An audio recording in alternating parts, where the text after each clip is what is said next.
안녕하세요. 꿈돌이입니다. 이번 시간에는 3D 모델링 교육 시스템의 현재와 과거, 그리고 앞으로 전망에 대해서 얘기를 해볼까 하는데요. 제가 말씀드리는 내용은 과거에서부터 현재까지 상황과 앞으로 어떻게 바뀌어야 하는지 제 의견을 제시해 볼까 합니다. 현재 저는 3D 모델링을 강의하고 있고, 주 강의 주제는 라이노입니다. 강의를 시작한 지 횟수로 6년이 되었고요. 현재는 개인적으로 스터디를 1년 넘게 진행을 하고 있습니다. 제가 처음 있었던 학원은 홍대에 위치한 학원이었습니다. 그곳에 4년간 근무를 했었고요. 그 학원은 학생을 모으기 위해서 네이버 키워드 광고를 합니다. 강사를 스카우트하거나 채용을 하여 수업을 진행하는 구조를 갖고 있죠. 예전에 학생 때 잠깐 다녔었고, 그때 원장님을 처음 알게 되었고, 그때 제가 졸업하고 이 학원에서 스케치 강사로 있다가 라이너 수업까지 하게 된 셈이었죠. 보통 저의 커미션은 시간당 2만원이었어요. 하루 수업은 기본은 6시간, 많게는 9시간, 주 6일을 일했고요. 야근은 저녁 수업만 없으면 없었습니다. 그래서 보통 월급은 적게는 140에서 많게는 220 정도의 수입이 있었습니다. 이 학원의 장점은 개인 수업이었어요. 그래서 학생을 1대1로 가르치기 때문에 학생의 니즈를 케어하기 쉬웠죠. 못하는 학생은 천천히 나가면 되고, 잘하는 학생은 어려운 걸 진행하거나 작품을 진행하거나. 근데 이런 수업에 단점이 있었는데, 한 강사가 케어할 수 있는 학생 수가 적습니다. 저는 개인 수업으로 최대 6명을 가르칠 수가 있었어요. 원장님도 가끔 저녁에 수업을 하고 있었는데, 개인 수업으로 최대 15명을 수업할 수 있었는데, 가르치는 교과 과목이 차이 있는지 모르겠으나 저는 아직 그게 미스테리입니다. 또 하나의 문제는 이제 강사료 책정인데, 이게 이제 두 당이 아니고 시간당 페이이기 때문에 제 입장에서는 학생이 적당히 있는 게 강의하기가 쉽다는 거예요. 학생이 많다고 제 계좌에 돈이 더 꽂히거나 하는 게 없거든요. 그래서 전 그 학원에 있는 동안 솔직히 말하면 강의를 건성으로 한 적이 많았던 거는 반박 불가입니다. 그래서 지금도 저도 보조 강사를 쓸 때면 항상 두 당 페이를 드리면서 수업을 하고 있습니다. 그때 당시 원장님은 여러 가지 복합적인 상황을 따져 봤을 때 시간당 페이가 맞다고 생각했었겠지만 저는 두 당 페이가 맞다고 생각이 돼요. 그렇게 수업을 이제 건성으로 하게 되면 학생과 강사 간의 신뢰성이 떨어지게 되고 학원의 이미지가 안 좋아지면서 사람들은 점점 학원을 다니게 못 된다의 이미지가 쌓이게 되고 그 여파가 다른 학원에도 영향을 받게 되고 점점 학원은 유지하기가 힘들어지는 상태가 됩니다. 그럼에도 학원이 유지할 수 있는 요소가 있습니다. 네, 바로 정부 지원 수업인데요. 실업자를 위한 수업은 라이노 수업료가 77만원이면 실제 학생이 내는 금액은 7만원 정도가 됩니다. 나머지는 정부 지원이죠. 집이 멀면 출석 체크를 하고 차비도 받을 수 있고요. 후기를 남기면 또 환급을 더 받습니다. 직장인 환급 가정도 있습니다. 직장인들이 회사를 다니면서 지원받아 수업을 받을 수 있는데 이 출석률이 80% 이상이 되면 수업료를 환급받는 정책입니다. 현재 디자인 학원들은 대부분 이런 정부 지원 수업으로 학원을 이어가고 있는 것이 현실이고 이런 수업들 때문에 자기 돈 내고 수업을 듣는 사람보다 지원받아 수업을 듣는 사람이 더 많아졌죠. 심하면 90% 이상이 지원금을 받아가면서 수업을 듣습니다. 이런 수업이 분명 장점도 있겠지만 사실 제 의견은 다릅니다. 첫 번째로 직장인 환급 과정의 경우 예산을 정부에서 빡빡하게 정해져 버립니다.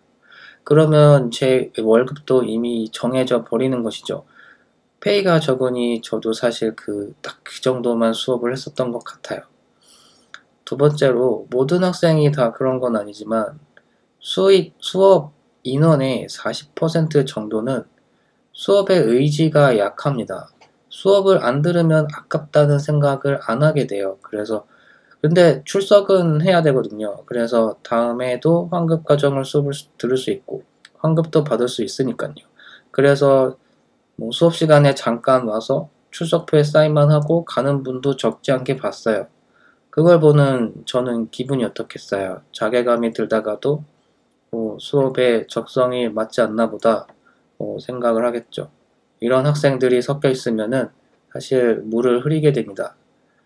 특히 모델링 수업은 이제 적응 못하는 분도 적지 않게 있기 때문에 개인차가 심해서 어떤 사람한테는 재미있는 수업일 수도 있고 또 어떤 사람한테는 또 아닐 수도 있어요. 작년까지는 메이커스 수업, 그러니까 그 정부 지원금을 받아 단기 수업을 또 했었는데 이제 그 수업이 시간당 페이가 세거든요. 시간당 15만 원이었으니까 하루 이틀에 100만 원, 200만 원 버는 거 쉽잖아요. 근데 이 수업도 시간이 지나면서 이 출석률이 저조해지고 저의 자존감을 떨어뜨리기 딱 좋은 수업이었어요. 돈만 밝히는 같은 느낌 있잖아요. 작년에는 어떤 학생이 저 내일 알바 가야 돼서 내일 수업 못 나올 것 같아요. 뭐 이렇게 얘기를 하더라고요. 가게가 저 없으면 안 돌아간대요. 막 이러더라고요. 그 학생한테 제 수업은 알바보다 중요한 수업은 아니었던 거예요. 그 이후로 저는 결심을 했어요. 앞으로 이런 정부 지원 수업을 하지 않겠다고. 저는 학생 돈 받고 하는 수업을 좋아해요. 왜냐면은 제 수업의 가치를 아는 사람을 만날 수가 있거든요. 제가 사실 얼마 전까지 그 타 학원과 충돌로 인해 이미지 도용으로 인해 민사 소송 중이었고요. 현재는 손익이 불분명하여 소송이 소치된 상태입니다. 사실 이 부분에 대해서 할 얘기가 많은데 예전 학원의 이제 문제 중에 하나는 수익 구조의 밸런스였는데 학원의 수익의 55%가 광고비로 나왔어요. 이제 그 밖에 뭐 강사 임대료, 그 밖에 인건비 등등 나가기가 빠듯했죠. 광고비가 55%가 나오게 된 건 네이버의 비싼 키워드 광고비를 지불한다는 것이었어요. 키워드 광고는 각 키워드마다 경매처럼 진행이 되는데요. 만약 제가 라이노로 검색을 해요. 그러면 그 키워드로 검색되는 유료 광고 사이트가 뜨는데요. 그때 맨 위에 있는 사이트가 가장 키워드별 돈을 많이 낸 사이트입니다. 그때 학원에서 라이노 키워드로 클릭당 9,800원의 돈을 네이버에 지불한다는 것이에요. 실제로 라이노 키워드는 다른 키워드에서 싼 편이고요. 좀 비싼 거는 2만원짜리 키워드도 존재합니다. 클릭당 0.1%에서 1% 정도로 수익이 발생하는데 그럼 적어도 100번의 노출로 한 명이 수업을 등록한다는 말이 됩니다. 그럼 여기서 손해가 발생을 하게 되겠죠. 그래서 요즘 많은 학원들이 블로그나 페이스북, 인스타 같은 SNS 광고에 들어갑니다. 저도 이런 매체를 사용을 하고 있고요. 그러면 이제 학원에서 파워 블로거를 프리랜서로 고용합니다. 그 사람들은 학원 수강생 모집 인원글을 블로그에 올리죠. 근데 또 딱히 파워 블로거도 아니에요. 왜냐면 파워 블로거는 주제별 키워드로 알고리즘이 검색이 짜여져 있기 때문에 한 개의 블로그에는 잡다한 주제로 글을 올리면 파워 블로그를 망치게 됩니다. 그래서 알고리즘 분석에 영향을 받기 때문에 실제로 파워 블로거들은 그런 광고 글을 올리지 않습니다. 그냥 블로거 마케터죠. 새 계정에 블로그를 파서 글을 올리고 광고를 하는 것이에요. 거기서 저와 충돌이 있었는데 저는 강사 생활 초창기 때부터 블로그와 카페를 해왔었고 뭐 그냥 일기처럼 써왔던 것들 정말 마케팅에 대해서 1도 모를 때부터 썼던 블로그였고 제 블로그를 단순히 학생의 블로그인 줄만 알았던 블로그 마케터들이 제 이미지를 도용을 해서 광고를 했었고, 예전부터 이따금씩 도용된 이미지는 전화를 해서 내려달라 했지만 그 블로거들이 한둘이 아니었기 때문에 제가 어떤 사람인지 어떤 일을 하는지 잘 모르다 보니 실제로는 저의 핵심적인 작품들에도 손을 대기도 하고, 심지어는 워터마크까지 있는 유튜브 동영상을 캡처해서 광고를 했던 거예요.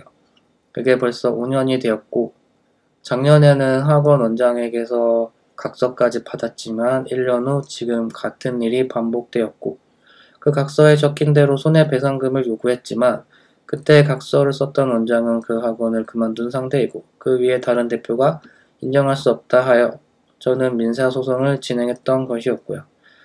실제로 그 각서는 변호사를 대동해서 각서를 작성한 것이 아니기 때문에 학원에 인지 도장이 찍혔다 하더라도 효력이 없다는 내용입니다. 그래서 이 상황을 어떻게 해결할까 고민 중에 있습니다. 사실 지금까지 있었던 모든 문제들은 제가 학원을 나오고 저 혼자 일을 하고 제 밑에 사람을 두고 이렇게 일이 해결된 것처럼 보였지만 사실 아무것도 해결된 거는 없어요. 예전 학원은 저만 없었지 다른 학원생을 또 강사로 두고 달라진 건 1도 없었거든요. 이미지 도용한 학원에 쌍욕도 해보고 민사소송을 해도 달라진 건 하나도 없으니 남는 거는 무너진 자존감 뿐인 것이었죠. 그래서 저는 이 문제에 대해서 몇 가지 대안을 생각을 했었어요. 학원에 가서 이제 첫 번째 대안으로는 그 학원에 가서 원장과 미팅을 해요.